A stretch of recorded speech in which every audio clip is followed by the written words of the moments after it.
Em primeiro lugar, eu acho que tem esse tema do crédito, da crença. Bom, eu acho que o Walter Benjamin já tinha salientado que a única religião que sobrou foi o dinheiro. Porque toda essa ideia de crença, de credibilidade, passou a fazer parte de uma lógica do crédito, não é? E aí ficou no vazio ali da crença que algumas perspectivas político-religiosas foram ocupando, né? No Brasil se sabe bem claramente como.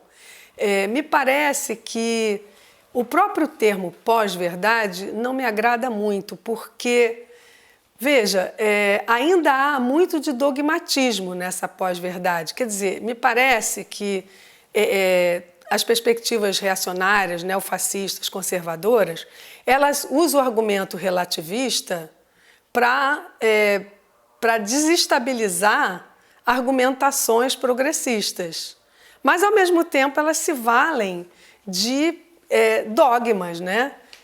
De religião, a verdade vos libertará, e etc. Então, não é que a verdade, o termo verdade, não é que esteja não sendo mais acionado, né? Ele está sendo acionado. Por isso é que pós-verdade é um termo que eu acho que não contempla ainda a presença insistente de novos dogmatismos, pelo menos em termos de discurso, na nossa sociedade, sobretudo no Brasil, mas eu acho que no mundo em geral.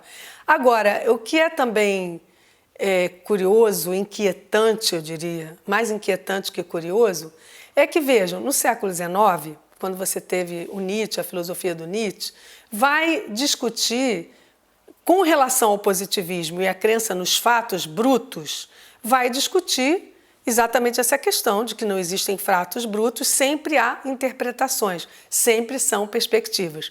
Só que esse argumento, sempre são perspectivas, é utilizado para abalar os dogmatismos.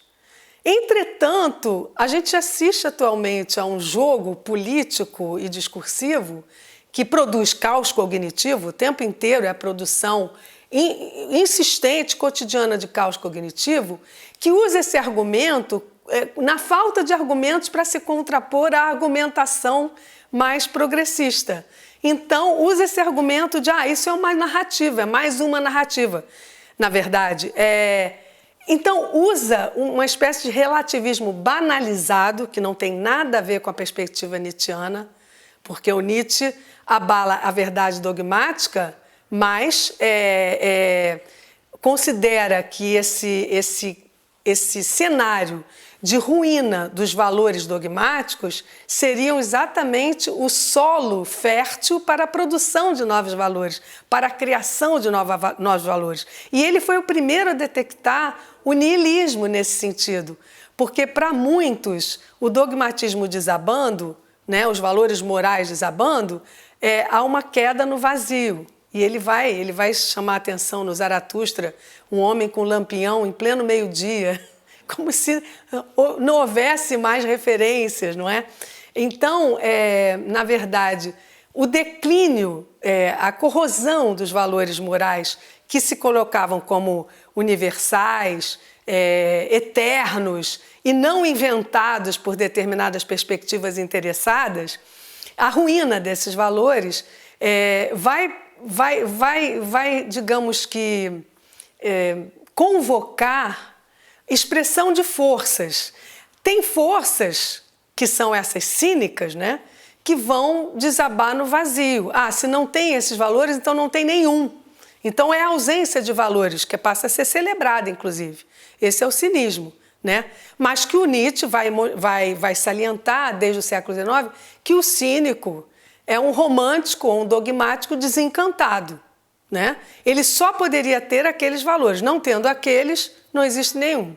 Ora, voltando à ideia de pós-verdade, usa-se esse argumento relativista, mas de um relativismo banal, para contrariar perspectivas progressistas ou argumentativas em geral, não é? Na ausência de argumentação, disse, não, isso é só uma narrativa.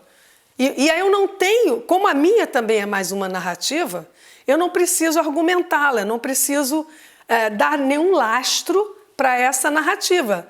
Tudo é narrativa, tudo é superfície discursiva, sem lastro, sem fato, né?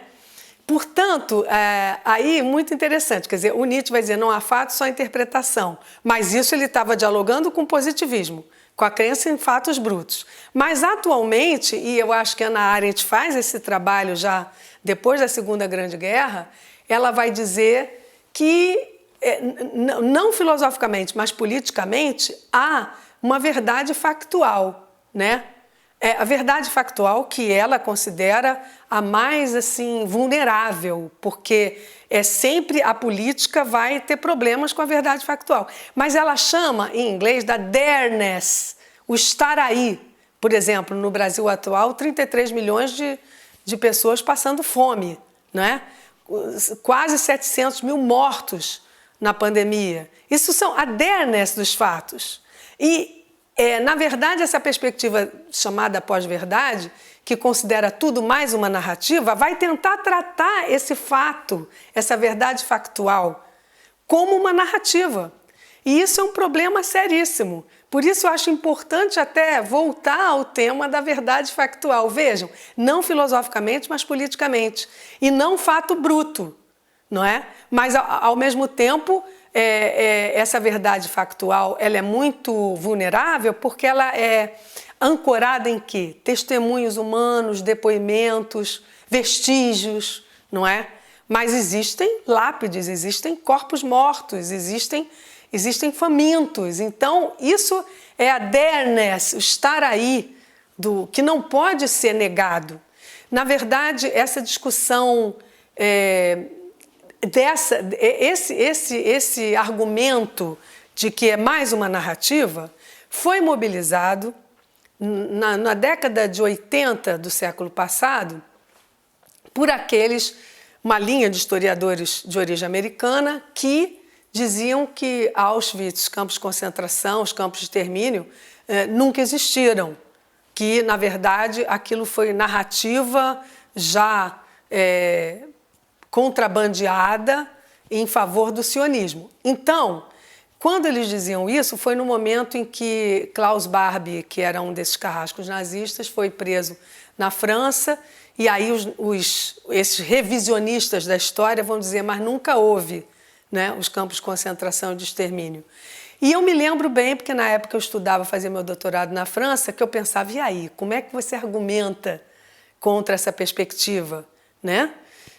A primeira coisa que os intelectuais franceses fizeram muito bem, foi não entrar na polêmica.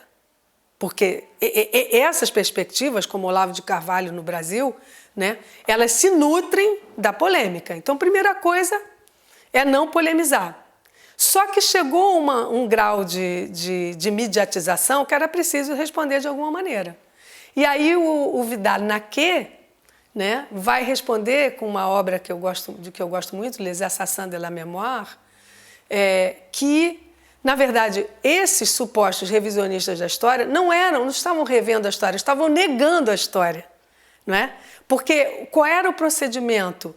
O único argumento era deslegitimar, desqualificar qualquer testemunho, qualquer depoimento, qualquer documento, qualquer vestígio. Não é? E reparem, e aí o Vidal-Naquet e os intelectuais franceses vão dizer, não, vocês não são revisionistas, vocês são negacionistas. E essa lição foi aprendida, não é? Via Trump, via Olavo de Carvalho, pela extrema-direita brasileira, que mobiliza o tempo todo esse tipo de argumento. Na CPI da Covid, por exemplo, eu torcia para alguém dizer, para alguém desfazer esse argumento, né, de que isso é só uma narrativa. Porque é preciso você, exatamente porque não tem verdade dogmática, você precisa avaliar as perspectivas.